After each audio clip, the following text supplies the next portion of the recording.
Hello, everyone. Welcome back to Easy English Story Lab. Today, we will practice English with a story for A2 B1 learners.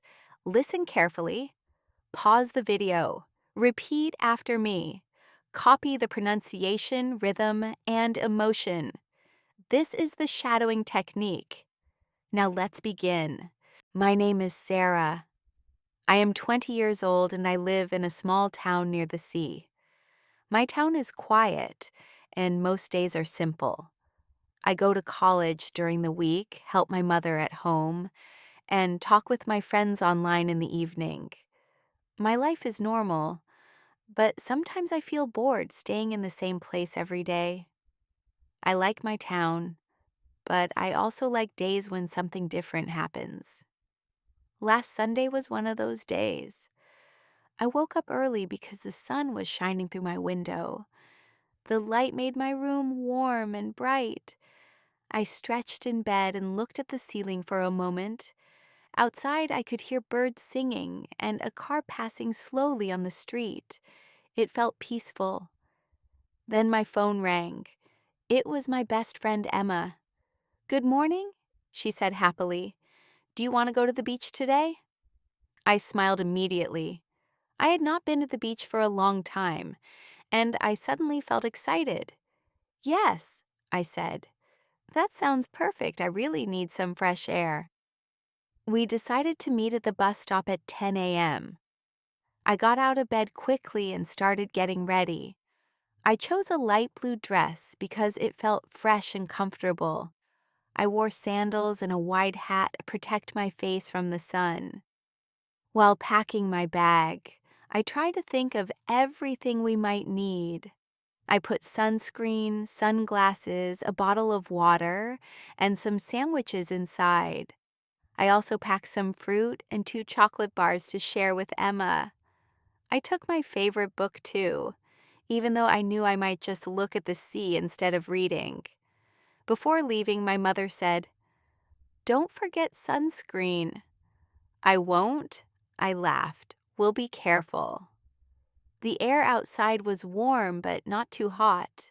The sky was clear and blue. I walked to the bus stop slowly, enjoying the sunshine on my face. People were walking their dogs, and some children were riding bikes. Everyone looked relaxed. When I arrived, Emma was already there. She was smiling and holding a big, colorful beach towel. "I'm so excited," she said. "Me too," I replied. "This feels like a small holiday." The bus ride was short, but it felt like the beginning of an adventure. We sat by the window and talked about college, our classes, and our plans for summer. Emma wanted to travel one day. I wanted to try painting or maybe photography. When the bus stopped, we could already hear the sea. The sound of waves made me feel calm. The air smelled fresh and salty. I could see the blue water shining in the sun, moving slowly. The beach was not very crowded. Some families were sitting under umbrellas. Children were building sand castles. A group of young people were laughing and taking photos near the water. "This is beautiful," I said softly. We walked on the sand, and it felt warm under my feet. The sun touched my skin and a soft wind moved my hair. I felt lighter, like all my stress was far away. We put our things down near the water and sat on the sand. Emma took off her shoes and stretched her legs. I took a deep breath. I closed my eyes and listened to the waves. Then Emma said, "Let's go closer to the water." We stood up and walked slowly toward the sea. The water moved back and forth, touching the sand softly. I felt it on my toes, cool and fresh. I laughed because it tickled. "This is exactly what I needed," I said. Emma nodded.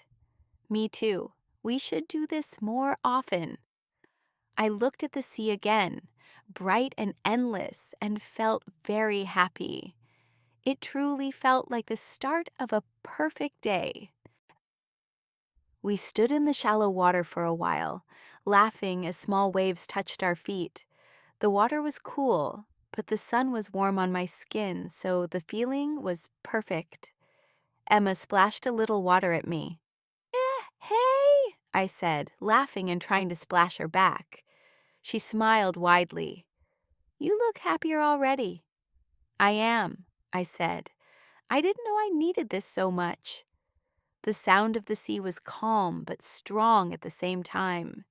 Every wave came forward and then moved back again, leaving soft white foam on the sand. I looked at the water, moving endlessly, and felt like all my stress from college and daily life was slowly washing away. After some time, we went back to our place on the sand. I opened my bag and gave Emma a bottle of water. We drank slowly and watched people around us. A little girl was running after a colorful ball. Her father followed her, smiling and calling her name. Two boys were playing with a kite, and it moved high in the sky, dancing with the wind. Look at them, Emma said. Everyone looks free here. I nodded. The beach makes people different, more relaxed, more open. Emma lay back on her towel and closed her eyes. I could stay here forever, she said. I laughed. Me too, but we still have college tomorrow. We put on sunscreen again because the sun was getting stronger. The light felt brighter now, and the sand was warmer under my legs. Then Emma suddenly said, Let's go swimming. I looked at the sea. It looked beautiful, but also big. The waves were stronger now. I felt a little nervous. I was not a strong swimmer. Okay, I said slowly, but not too far. We walked toward the water again. The wet sand felt cool under my feet. At first, the water touched my toes, then my ankles, then my knees. I felt my body move with the waves. Emma went a little deeper and turned to me. It's nice, she shouted. I smiled and went further. Soon, the water reached my waist. I took a deep breath and jumped a little when a bigger wave came. Ah, I laughed. We stayed there for several minutes, talking and laughing. The water moved us gently from side to side. Sometimes a wave pushed us forward, sometimes back. I felt light, like my body had no weight. This is fun, I shouted. Yes, Emma replied. You should come to the beach more often. After swimming, we slowly walked back to the sand. My hair was wet, and water drops ran down my arms. I felt fresh and alive. We lay on our towels. I closed my eyes, feeling the sun on my face. The sound of the sea, people talking, and birds flying above created a soft background noise. I felt peaceful. My body was relaxed, and my mind was calm. After a while, I opened my eyes and looked at the sky. It was a clear blue with only a few white clouds. Emma was scrolling on her phone. I'm going to take some photos, she said. Good idea, I replied. I sat up and reached for my bag, but my hand touched only sand. I looked again. My bag was not there. I blinked, thinking maybe I was looking in the wrong place. My bag? I said quietly. Emma looked up. What? My bag. It was right here. We both looked around. Towels, shoes, water bottles, but not my bag. My heart started beating faster. I left it right here, I said, my voice shaking. Emma stood up quickly. Maybe someone moved it. I stood up too and looked around in every direction. People were sitting, walking, talking. No one looked suspicious. But my bag was gone. Inside my bag were my phone, my money, my keys, and my ID. Oh no, I whispered.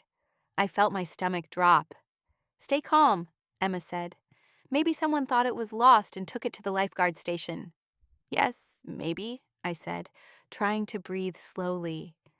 But fear was already growing inside me. The perfect day suddenly felt very different. My heart was beating fast. I felt cold even though the sun was still shining. A few minutes ago, everything was perfect. Now I felt scared and confused. Okay, breathe, Emma said softly. Let's think clearly. I nodded, but my hands were shaking. I looked around again, hoping to see my bag somewhere on the sand, but it was not there. What should I do? I asked. First, let's check near us, Emma said. Maybe you moved it and forgot. We walked in small circles around our towels. I looked under Emma's towel, under the chair of a family next to us, even near a big umbrella behind us. Nothing. I felt my eyes fill with tears. My phone, my money, my keys, everything was inside. Emma touched my arm. We'll solve this. Don't worry yet. I tried to stay calm. I remembered what Emma said before. Maybe someone took it to the lifeguard station. Let's go there, I said. We walked quickly along the beach. My feet felt heavy in the sand, and my heart was still racing. The sea didn't look peaceful anymore. The sound of the waves felt loud and far away.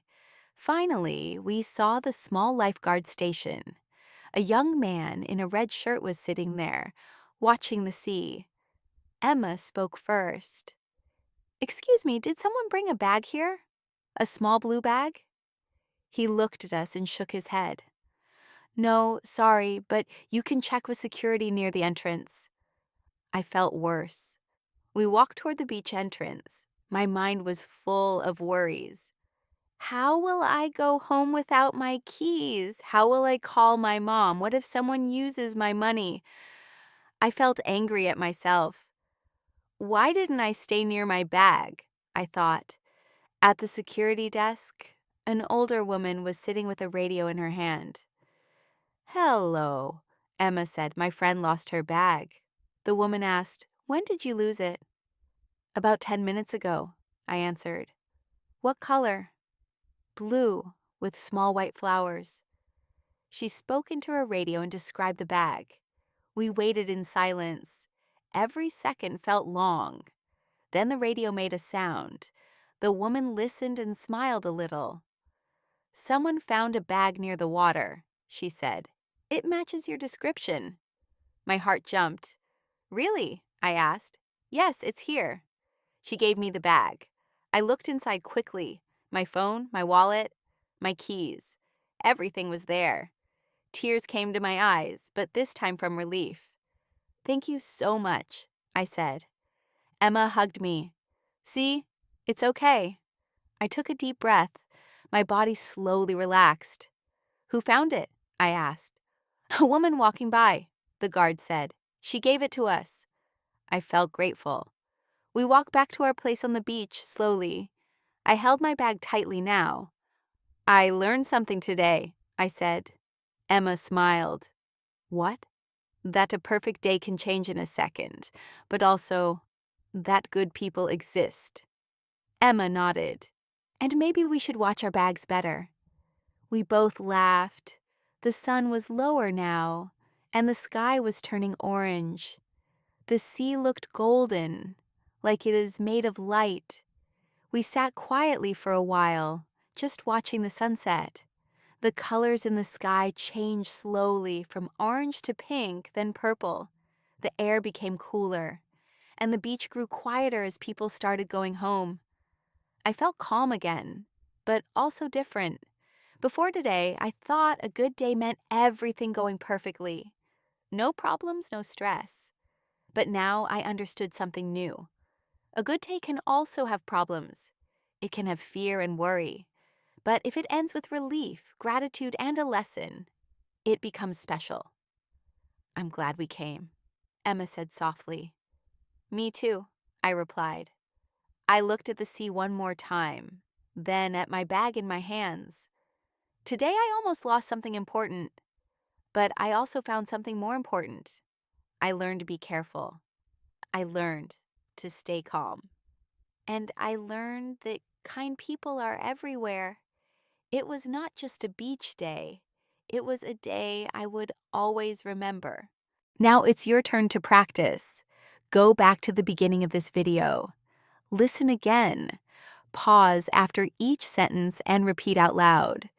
Try to copy the pronunciation, rhythm, and emotion. This is the shadowing technique, and it will help you speak English more naturally and confidently. Practice a little every day. Even 10 minutes can make a big difference.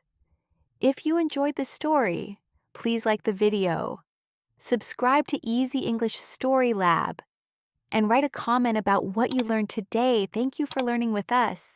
See you in the next story.